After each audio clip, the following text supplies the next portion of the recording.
Will AI improve our lives or exterminate the species? What would it take to abolish poverty? Are you eating enough fermented foods? These are some of the questions we've tackled recently on The Next Big Idea. I'm Rufus Griscom, and every week I sit down with the world's leading thinkers for in-depth conversations that will help you live, work, and play smarter. Follow The Next Big Idea wherever you get your podcasts. From LinkedIn News, I'm Jessie Hempel, host of the Hello Monday podcast. Start your week with the Hello Monday podcast. We'll navigate career pivots. We'll learn where happiness fits in. Listen to Hello Monday with me, Jessie Hempel, on the LinkedIn Podcast Network or wherever you get your podcasts. Hello, my friends, and welcome to another exciting episode of Negotiate Anything. This show is produced by the American Negotiation Institute, and with over 5 million downloads and listeners in over 180 countries, listeners just like you have made this the #1 negotiation podcast in the world. Hi, my name is Kwame Christian, and I am the founder and CEO of the American Negotiation Institute. Here at ANI, we believe that the best things in life are on the other side of difficult conversations, and we are passionate about providing you with the best content that will help you to make your difficult conversations easier, both at work and at home.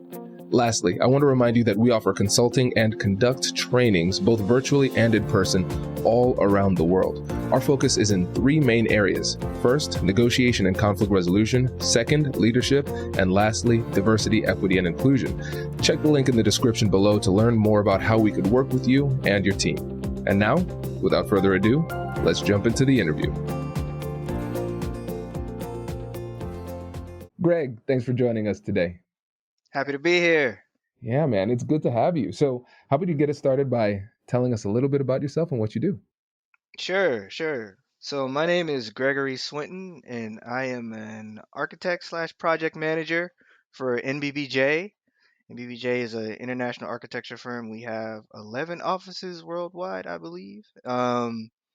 And outside of that, I think a bigger reason I'm talking today, or inclusive of that role, is that I am also the JEDI program leader of the firm. And so let the listeners know about what JEDI is for those who don't know. Good question and good call out. So JEDI is a new term. There's a lot of terms for diversity, equity, and inclusion. Justice, equity, diversity, and inclusion, that makes up the term JEDI.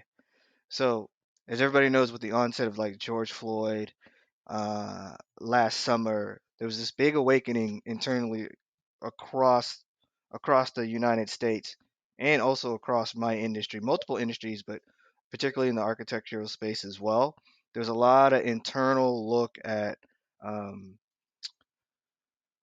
being much more intentional around DEI as it relates to our realm of influence, and to be honest, looking inside of ourselves. So there's a series of steps. There's a lot of work and research done looking at diversity, equity, inclusion within our firm, within our industry, within the work that we're doing. One of the recommendations out of that is making sure that internally we also had somebody dedicated, me and several others, to move this forward and move the initiative forward and to gain some ground on that.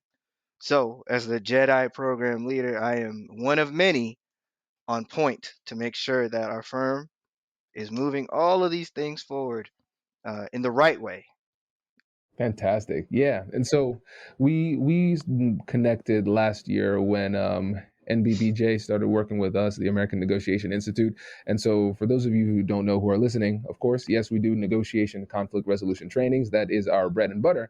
But last year we started doing diversity, equity, and inclusion trainings, focusing on how to have difficult conversations about race. So it's all about communication and connection. So it's still within the purview of what we like to do with ANI, helping people to communicate more effectively and build relationships, but in the realm of diversity, equity, and inclusion within companies.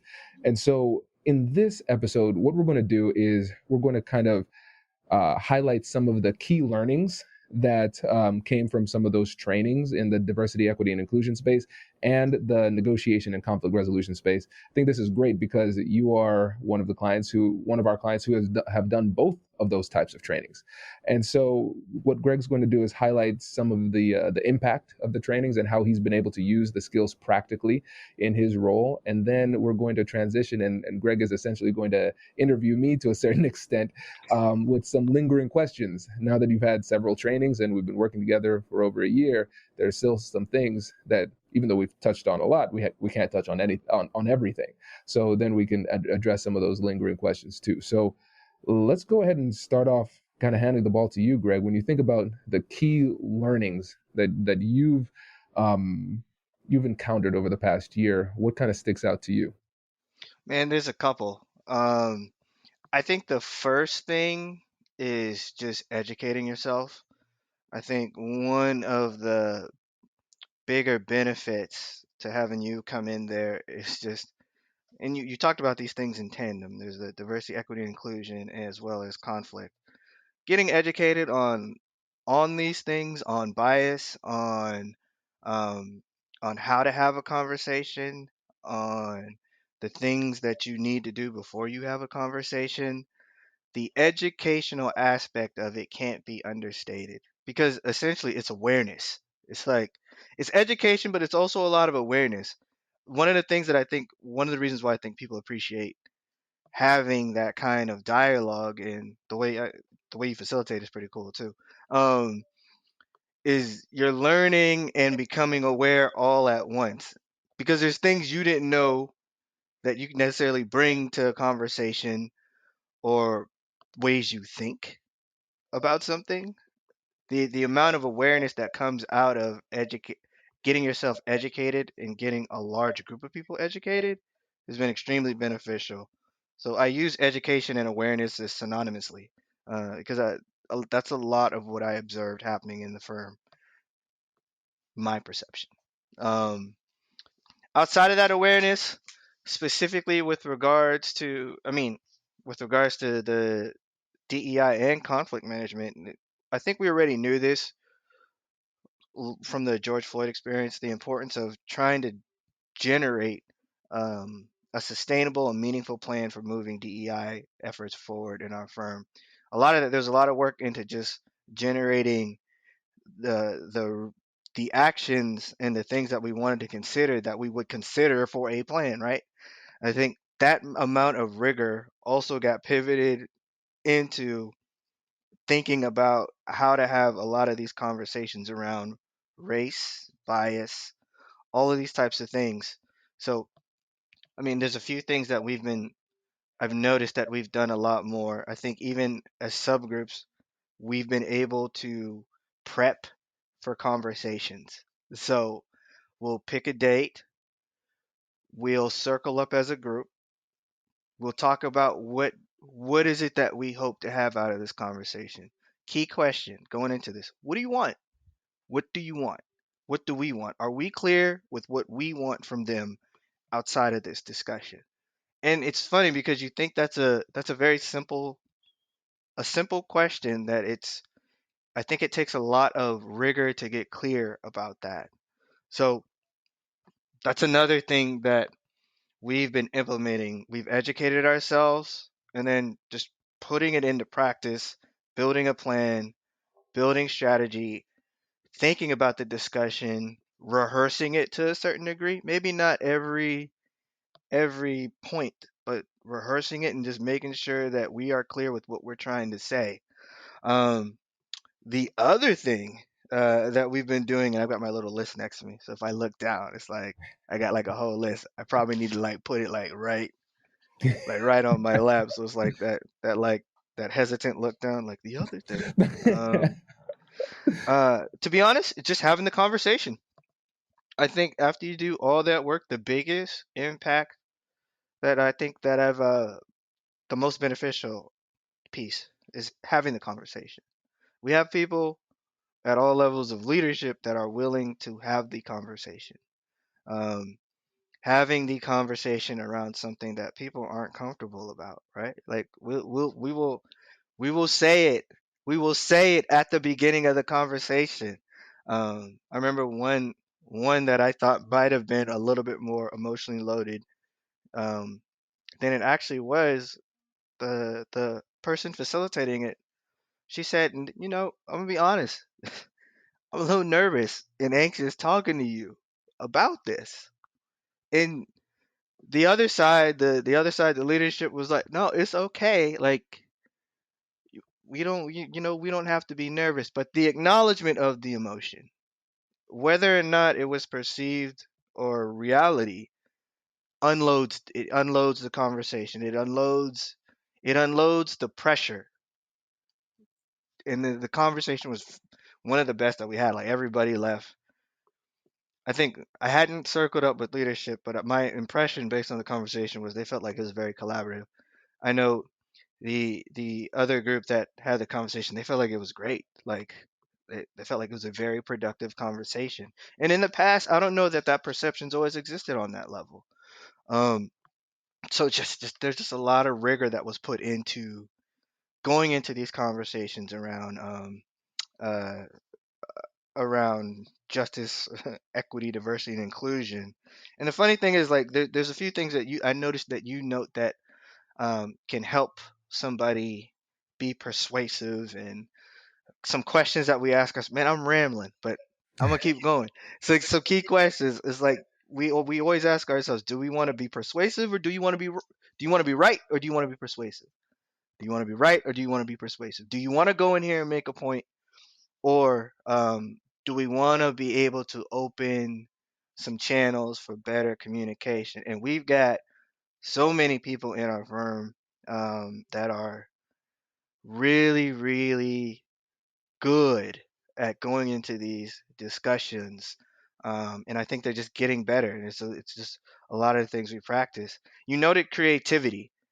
We're visual people.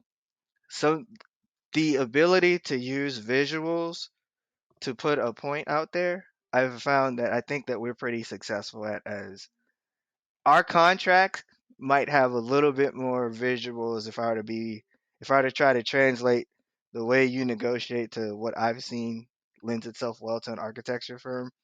Is I remember at one point there was a discussion I was sitting in where the individual wanted to share visually a point that she wanted to make, and she was able to capture pictures, and the pictures were just like, whoa, we see what you're saying now. Like, oh, okay. Without trying to go into the details, the ability to use pictures and to be visually oriented, that creativity factor, I think, is particularly strong in like a design oriented organization. So, and as I noted earlier, the labeling, being able to call out an emotion before you have the discussion, or if you perceive a conversation to be trending um, towards a more tense space, where tense isn't bad, but if you perceive it to be just saying, man, this feels like it's getting a little tense. Like, this feels like it's going in a direction we're not intending it to go. That's the perception. Is that accurate?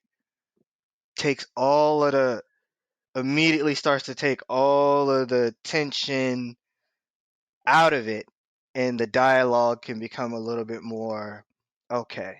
And I mean, I did have an example of that where I was in a discussion with several others, and it wasn't. It seemed like it was really starting to go down a road, and I was like, "Well, pause. Let's pause for a second. I feel like there's a lot of energy being built up right now. I feel like there's a lot of tension. Is that accurate?" And they clarified, and we talked about it, and the tone past that point shifted to more of like, okay, we're collaborating, right? I think we were collaborating back here too, but it didn't feel like it, right? Like, it was like, hold on, what you trying to say? What are you saying? I'm like, hang on, we're saying the same thing. We want to work together to move these things forward. Um, and still rambling, but I also think it's important. The tension isn't necessarily a bad thing, because I think these conversations, it's tense because everybody's passionate about the issue that's at hand, and that and it's good that you feel that passion. But definitely the calling out the atmosphere, the frustration, just putting a name to it has helped. It helps the conversation to move forward without that being a hang up on it. So, Does your company invest in professional development training? If you believe that your team would benefit from a negotiation workshop, all you need to do is go to our website, fill out the workshop request form, and then we'll set up a time to chat. These workshops are completely customizable, and we've done them all around the country. Negotiation and conflict resolution skills are beneficial across all professions, but they're especially useful in procurement, purchasing, sales, sourcing, and contract management. Our calendar is filling up quickly, and we even have some workshops scheduled for next year. If you think you might want one, I'd suggest reaching out soon so you don't miss out. Check out the link in the description to learn more, and we will be right back after this.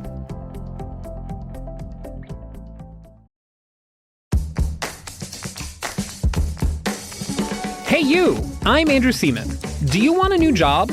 Or do you want to move forward in your career? Well, you should listen to my weekly show called Get Hired with Andrew Seaman. We talk about it all, and it's waiting for you, yes you, wherever you get your podcasts. Brace the rudders! Raise the sails! Raise the sails! Captain, an unidentified ship is approaching. Over. Roger. Wait, is that an enterprise sales solution? Reach sales professionals, not professional sailors. With LinkedIn ads, you can target the right people by industry, job title, and more. We'll even give you a $100 credit on your next campaign. Get started today at linkedin.com/marketer. Terms and conditions apply.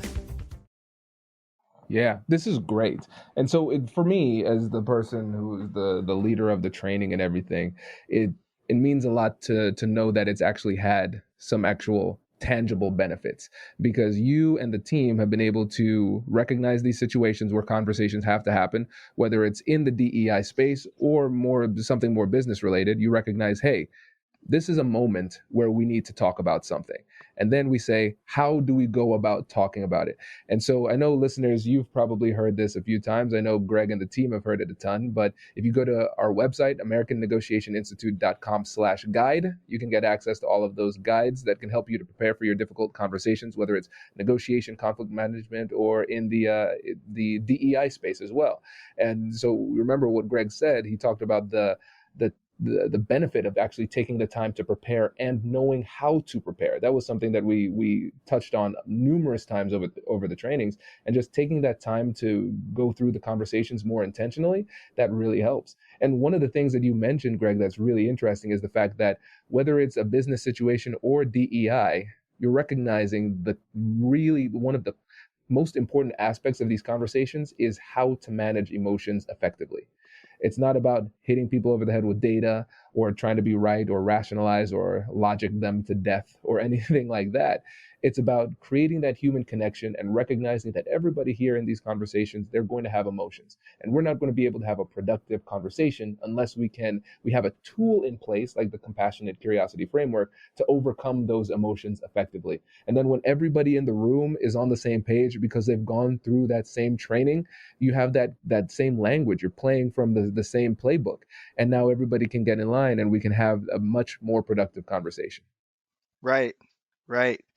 The emotional aspect is so key, because you can have data, you can have everything that says you're right, but if you're communicating it in a place where somebody is not emotionally able to receive that, you're wrong. That the person's just going to defend.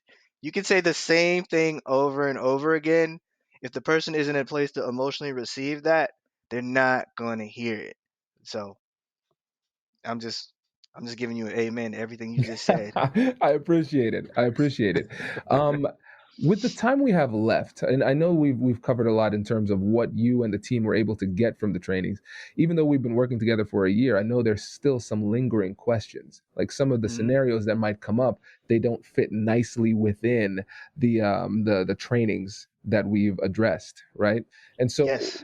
based on your experience now after working with us for a year and continuing to have difficult conversations within the firm, what are some of the most pressing, lingering questions you have? Groups. And when I say groups, a question I have is from my from a lot of what we've talked about, the techniques and strategies seem to be pivoted towards one on one, a person talking to a person more often than not. Much of what I've encountered is small groups talking to small groups or larger groups talking to smaller groups. And it's been harder to facilitate and use the tools that you practice on a one-on-one scenario with groups. The group dynamics. There's different levels of understanding on certain topics depending on who's in the group. There's different emotional thermometers depending on who's in the group. And we've it's not a huge challenge, but it is a challenge. Just bringing all these groups together and still trying to have the conversation and being intentional. And all the things that you do one on one, trying to do it with a group here and a group here. So that would be my question for you is how do we take the tools that you've created and that you've shared, all these things that you've talked to us. I think on an individual basis, it's been cool to implement, but what would be your advice for making that roll smoothly within a group context? Well, let's start off with this. Let's talk about why group dynamics are so challenging. So let's think about a one-on-one interaction. And so we have a certain set of things that we can say. The other person has a certain set of things that they can say. They're going to filter everything through their perceptions, their history, their beliefs, and all of those things. And you can never fully anticipate what somebody's going to say. And so with everything that's said, there are thousands of contingencies based on like where people can go in the direction. So individual human interactions are endlessly complex. That's why with artificial intelligence, they still haven't fully been able to create a robot that can trick a person into believing that they are a human versus a robot. That's one of the most difficult things for AI to do. Now, that just gives you an idea of the endless levels of complexity of general human interaction one-on-one. Now let's add another person to that. Now let's add another person, right? Everything becomes more and more complex. And so that's why it's so difficult. And so different people might be emotional for different reasons, and they might be manifesting different emotions in that same circumstance. This person might be annoyed. This person might be frustrated because of something that happened at home with their spouse. This person might be offended.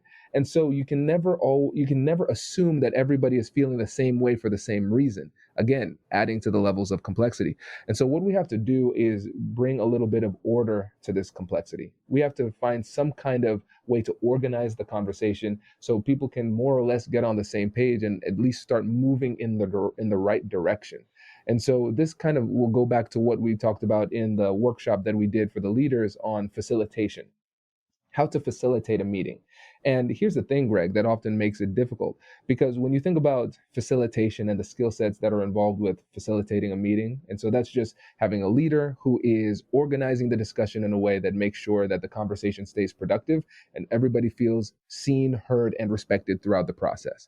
And so the thing is that the majority of times when you need a facilitator, it's not clear that you need a facilitator. So you're going to go into a meeting where it's multiple people, and so nobody has clear authority over the situation. And so it's not clear who really should be facilitating the meeting. And so that's often difficult. And so when you're utilizing the skills of facilitation, you don't say, everybody, hear ye, I am now the self-proclaimed facilitator here. That no, people will reject that on its face. It's like, he might be good, but I have to say no because I don't like the fact that he just... You don't like me calling out that I'm the Toastmaster? Exactly. Yeah, that's I'm weird. the DJ. Right? And so people will resist that. And so what you do is you take control by asking questions. So you slow things down, like you said you would in an individual conversation or in some of the meetings that you had before. Let's slow things down and let's take it from the top. So what are we here to accomplish today? All right, let's all get on the same page and figure out what it is that we're hoping to accomplish. What are the challenges that we're facing that make it more difficult for us to accomplish this thing? All right, so let's get on the same page of those type of things. And so you are facilitating, you are leading, but you're doing it in a respectful way so it doesn't feel as though this is a power grab, but you are leading the discussion. And so just being the person who organizes and uses their curiosity in order to organize the conversation, getting almost a democratic agreement on what the problem is, what our goal is, what the challenges are, and then facilitating the discussion around that, that alone will do wonders when it comes to how effective these group conversations are. Yeah, it's interesting. You said the facilitator, the need for a facilitator, um, and it's a little more nuanced to me than that, and I would like your insight on it, um, because oftentimes I've what I've found is that these conversations historically would be one group share, the other group share, and we just kind of move forward. The need for the facilitator actually just showed up at that last at the last engagement where we previously didn't need it, and then at some point there was facilitation that started to happen, and uh, somebody did step up and start to, in my from my perception now, that that did start to facilitate. Um, so no, I don't disagree with you. I'm thinking out loud. The one thing that I think would have served us well in that particular conversation would have been pausing, because everybody didn't necessarily get in at the same time, and somebody joined the conversation late. And I think that this is leaning into another challenge that I think we are going to have to start to navigate, is people unknowingly come in with predetermined understanding of what the conversation is. Like this conversation is going to be about this, so I am going to talk about this. And there's a lot of like, well, no, no, no, no, no, we're not talking about that. We're not talking about that. But there's still, so the facilitation piece to me, the benefit to that, having a clear facilitator. So learning to me would be just having a clear facilitator. If internally, just as a group, we would know this person, even if it's not on both sides, but this person would be facilitating that discussion. Um, and then the pause when somebody comes in mid conversation to say, hey, let's back up. Let's go back to what this is about today. This is what we're here to talk about today, and kind of resetting.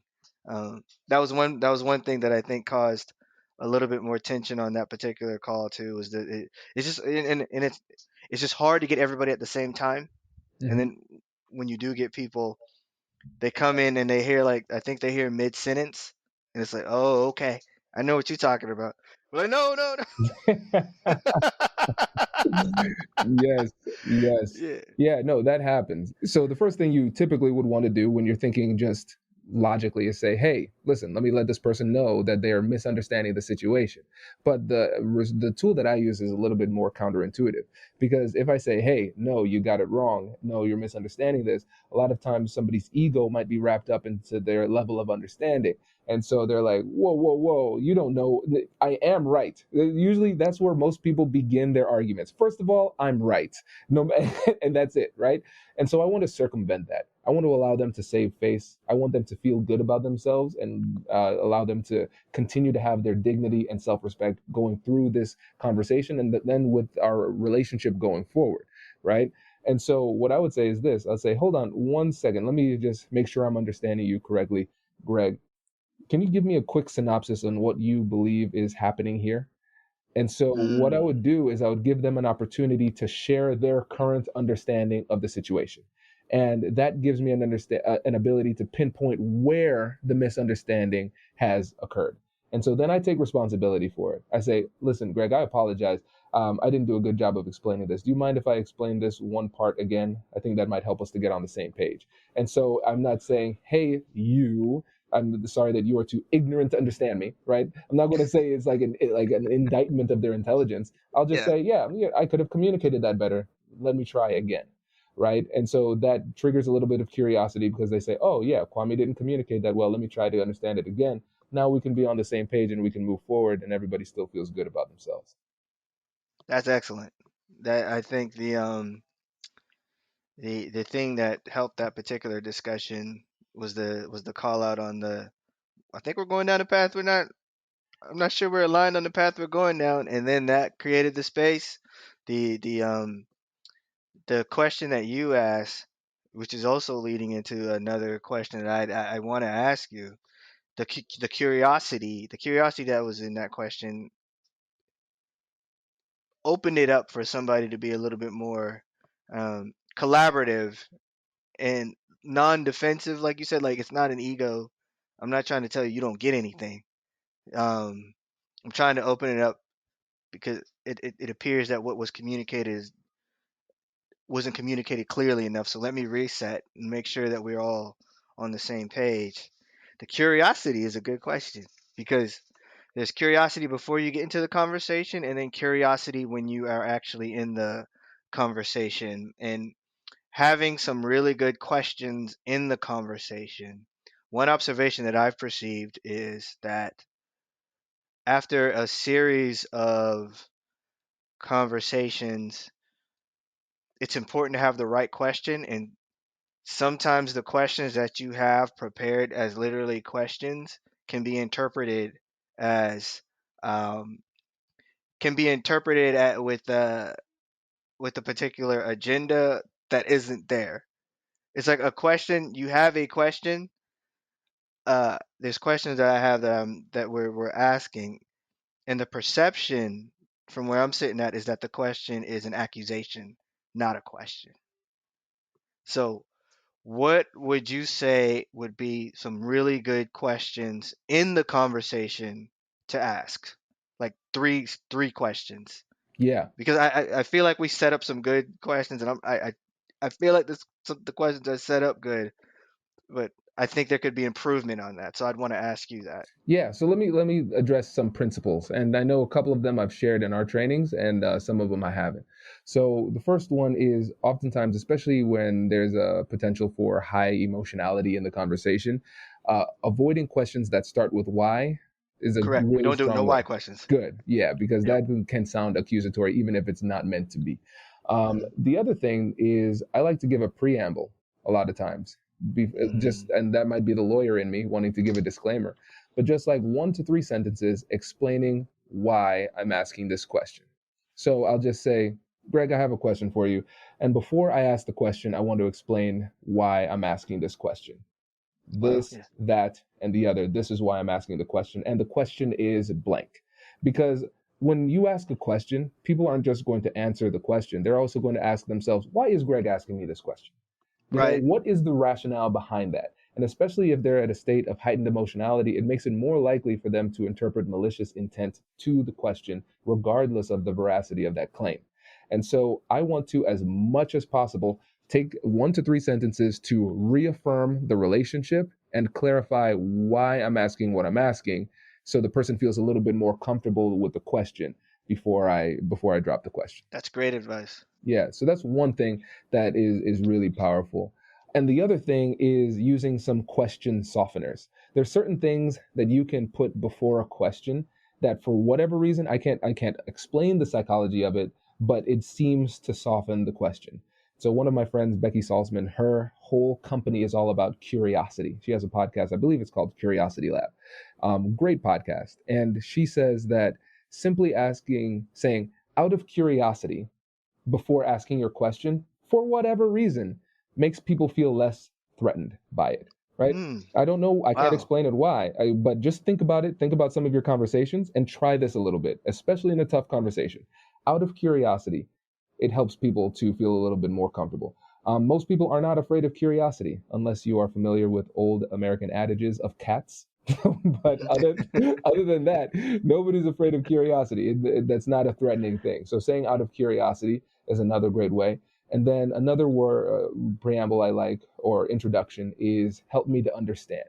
And so this is a question format that would be a request for information, but it doesn't end in a question mark. but it serves the same purpose.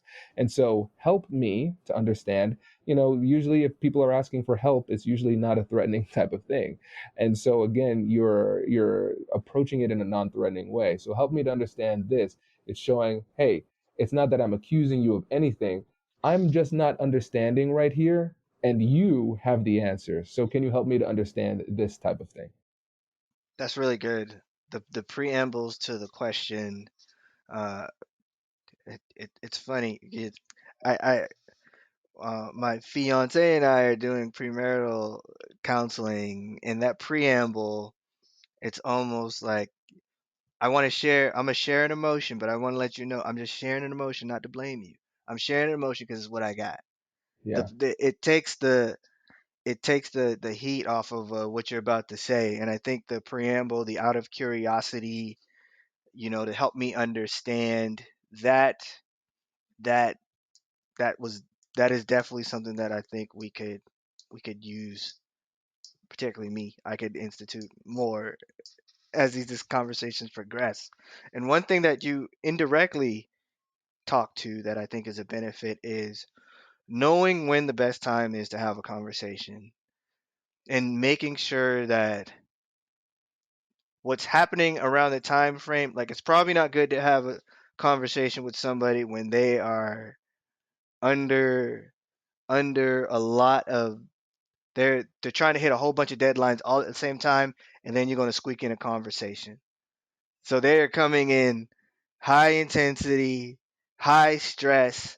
There's a whole lot going on, and we got to have this conversation. So just the timing. That's another learning that I've kind of learned retroactively. It's like at one point in time, this conversation over here is easier, and then over here it's like, whoa, there's a lot of energy over here. And then when you take a step back and look at the context of everything else that's happening around that time frame, you take a step back. Oh man, I'm not sure that was the best time to even have that discussion. Now, oftentimes you can't avoid that. Like the conversation will need to happen, and it's just being much more aware of everything that's happening on. This is going back to the curiosity, right? What is happening before to the other person? Like what are to the other people involved? What else is happening around the context of this discussion that I need to be aware of so that I can approach it more sensitively? There can be more preambles. Uh, there's an intentionality around the conversation, knowing everything else that's happening, right? There's just something else, the extra. It's like you're in the red zone, so to speak, with football. Like where we at? Where we at? Is this a kickoff conversation or is it a red zone conversation? Are we red zone fourth quarter? Okay, okay. I know how to game plan for this conversation. So that's not a question. It's a learning. That's great. No, man, I'm glad. I'm just glad that everything is practical. That's always what we want to do with the trainings, because a lot of these trainings, regardless of whether it's a negotiation or conflict resolution training, whether it's a training in the DEI type of space, a lot of times they're very theoretical, and sometimes you might even listen to it and agree, and then you step out of the training, you're like, and now what? What Right. do I do? Especially in the DEI space, they what they found when they actually do studies on the efficacy of DEI trainings, a lot of times it doesn't help, or it makes things worse, because now people are more afraid to interact with each other. So that's why our angle is Absolutely. all about effective communication and like connection, creating connection through communication and giving people the tools. So the fact that you and the team are using it effectively, that means everything to us. So we appreciate that. Right, right, man. Well, we appreciate you. It's been a journey that we're just starting, and a lot of it we're still learning. We've been trying to be very honest internally.